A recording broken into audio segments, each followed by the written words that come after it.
அன்னை சத்யா நகரில் Sathyamoorthy black SM black என்ற பகுதியில் ஒரு டியூஷன் சென்டர் நடந்துகிட்ருக்கு.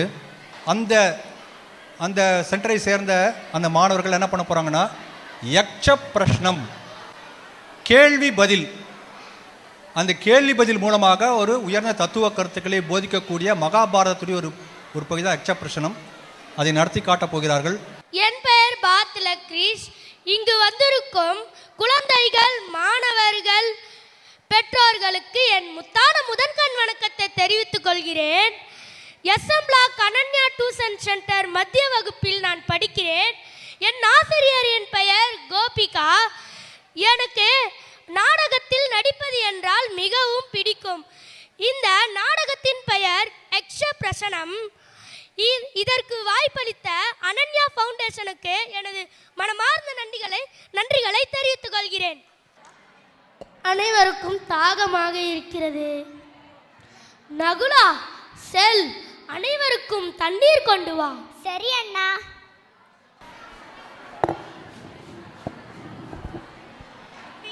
நெல் நகுலா, நான் கேட்கும் கேள்விகளுக்கு பதில் சொல்லிவிட்டு அப்புறம் நீர் அருந்து.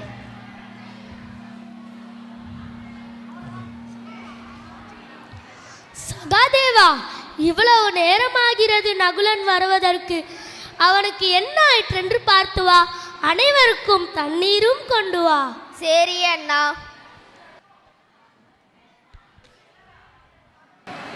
நெல் சகாதேவா, நான் கேட்கும் கேள்விகளுக்கு பதில் சொல்லிவிட்டு அப்புறம் நீர் அருந்து.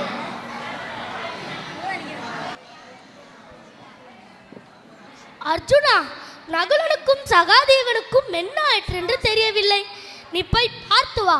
அனைவருக்கும் தண்ணீரும் கொண்டு வா. சரி அண்ணா. நெல் அர்ஜுனா, நான் கேட்கும் கேள்விகளுக்கு பதில் சொல்லிவிட்டு அப்புறம் நீர் அருந்து. நீ தைரியமான ஆளாக இருந்தால் என் முன் வந்து கேள்வியை கேள்.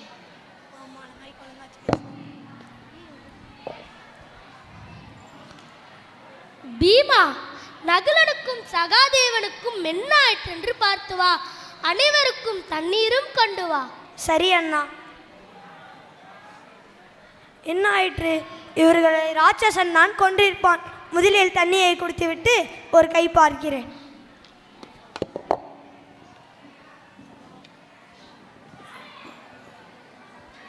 இவ்வளவு நேரம் ஆகிறதே.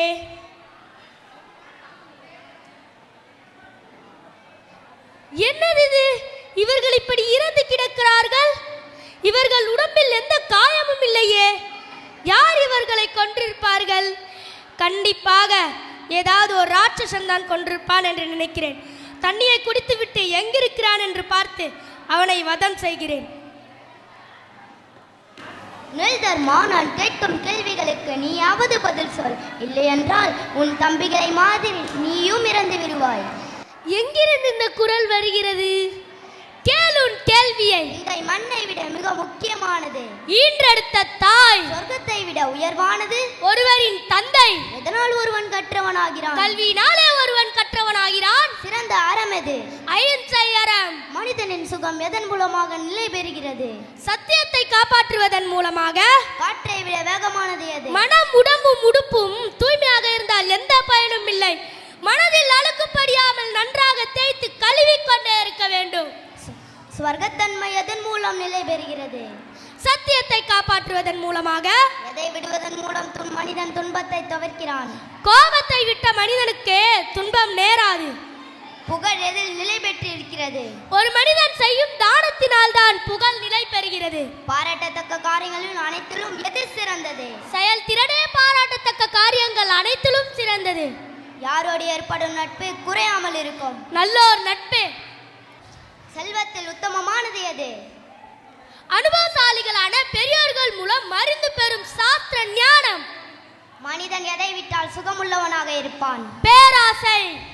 ஞானம் என்பது எது? உண்மை பொருளை நன்றாக பார்த்துக் கொள்வதே ஞானம். தர்மா, நீ என் கேள்விகளுக்கு சரியாக பதில் சொல்லிவிட்டாய்.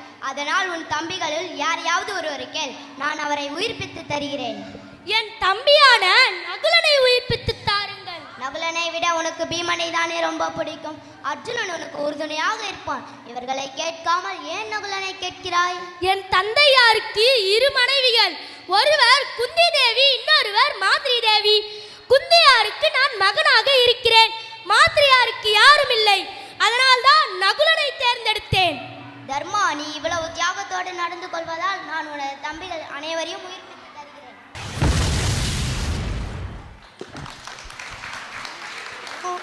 நன்றி.